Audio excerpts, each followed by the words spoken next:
blocking the shaft. Biomatter blocking the shaft? You know, I think they have a pill that fixes that.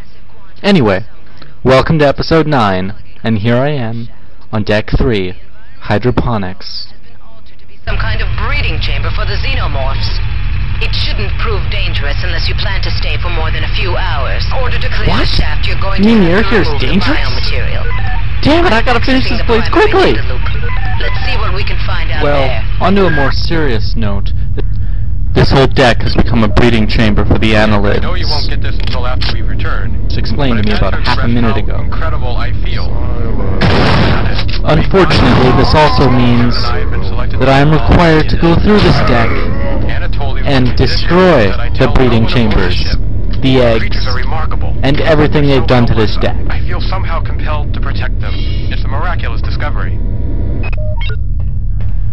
And here we are, a vial of toxin A. These are important for getting rid of the biomass that's blocking the elevator shaft. But on a more important note that happens the moment I pick this puppy up. But I can't find any data on how you should use it. You should be able to research. Don't forget, people, wrench to the crotch when dealing with cyber midwives. That's how you get them. Wrench to the freaking crotch. You see, technically, when using that tactic against the midwives, you're actually exposing and exploiting a bug in the game. Because the motions for the midwives, hand-to-hand attack, does not go really low. So if you crouch down, they will miss you every time they swing. Which is why then you can just beat them with the wrench.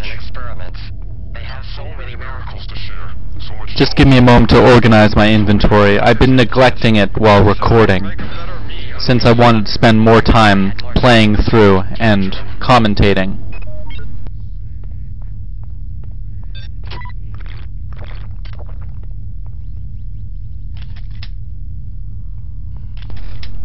Remember those windows right there, because that's the only way to access a certain area until you get the key card within that area. So I'll be going back to there soon enough. The thing about this I find funny, and it was only because a friend pointed out, is that I am going through people's garbage cans and scavenging for food and then eating it.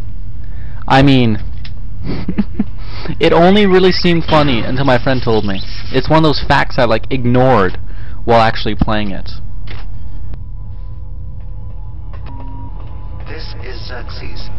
Also, if you notice the glass windows above this corridor, they actually are from a secret passage you can access from a different route that'll once again take you to the area I told you about, that you can only pass through the window. Or it might have been another area. But I'm not... Yeah, it's not in this video, and it might show up in the next one. Although it's not much for a secret passageway, and you don't get much reward except a small amount of modules. But that's still a good enough reward if someone's really dedicated to getting a complete game. Also, if you pay attention to all of the audio logs you can find on this deck, there's a stunning level of madness you find in all of the hydroponics people. Especially one guy, I can't remember his name, but every log you find... Oh, but excuse me, I need to exploit this bug. Sally, meet Crotch. Crotch, meet Sally. Okay, now, where was I? Oh yes, I remember now. We were talking about the audio logs. One of the members, which is probably the craziest one if you don't count the captain, happens to turn one of the nurses into a cyborg just to take care of the larvae creatures they've been storing on the hydroponics deck. And in the next episode, you'll meet that cyborg. Well, I think it's the same cyborg. There's a shotgun hybrid in there. That's not right. There never is. Holy shit, guys, did you just see that? Yeah! He walked through the fucking door! Wow! I have never seen that happen, ever. And I've played through the game 4 complete times. and multiple incomplete times. I've never seen an enemy walk through a door like that, or spawn in a room they're not supposed to, and then walk through a door that's unopenable. Has this ever happened to any of you guys? 'Cause this must be a bug or something. And a side note about the room I just entered, there are 2 vials of Toxin A, which you need to find and research, as well as a research implant that'll help if you're not getting high research. Killing the children won't be easy, but I think I'm actually onto something. The biochemistry of these worms, which I call the annelids. Wow, the creepy bitch with the French accent is now wanting to be a child killer. Actually, no, she's the one who thought up of the toxins that'll get rid of the annelids, but still, she creeps me out. So I need to do some more research. This is a room I absolutely hate, and it really gets to me with the 2 turrets and the camera. Although it's not really much of a problem, it's just a nuisance. But at least I can show you a little trick that you can do with the security panel. Watch. That's right, guys. This cybernetically implanted super soldier also has arms that can reach around corners and hack security booths and not get shot by turrets.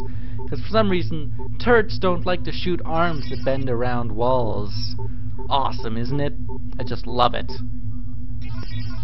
Also, this guy is left-handed. Sure, he may shoot with his right hand and swing around Sally with his right hand, but everything he does, from opening doors to hacking computers to opening boxes, that's all his left hand, people. You may not see it, but it's his left hand. Power to the lefties! If I'm not mistaken by this scene, I believe they're trying to show that this guy died because of the 2 turrets in the other room. But that's impossible because the windows are not broken when you get in there. The turrets never shot through them. So, unless he died by a hybrid, then that would make more sense. But it still looks like he got shot by the turrets. Maybe they shot through the windows and didn't break them. Like how that hybrid walked through the door! Also, remember the windows I told you about last time? Well, I'm back at them, and about to smash through them and show you what's there.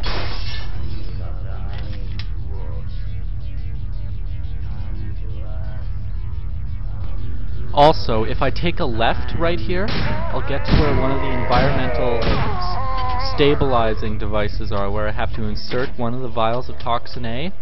But right now that is not important, because I haven't researched them. And that's because I haven't found the right chemicals, which are stored in only one place. Awesome, I found the grenade launcher. This is a wonderful weapon to use if you spend at least 1 level in heavy weapons. My only 2 complaints is that 1, this weapon is ugly as hell. 2, it doesn't look futuristic. So, it's time for something very special in this episode. Yo, yo, yo, my homies!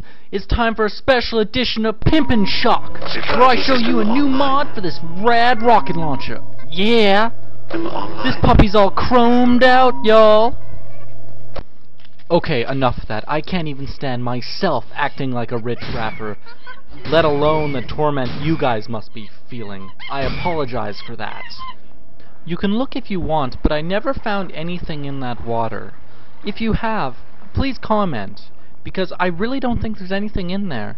But the fact it's just such a pointless distraction, I have a feeling there's gotta be something there. Okay, I now have the key card, but I'm not leaving this area just yet. I still have to get the chemicals and find where that cyborg is. Which, coincidentally, is right here down this corridor. And this would have to be another spectral experience that don't happen a lot on the ship, unfortunately.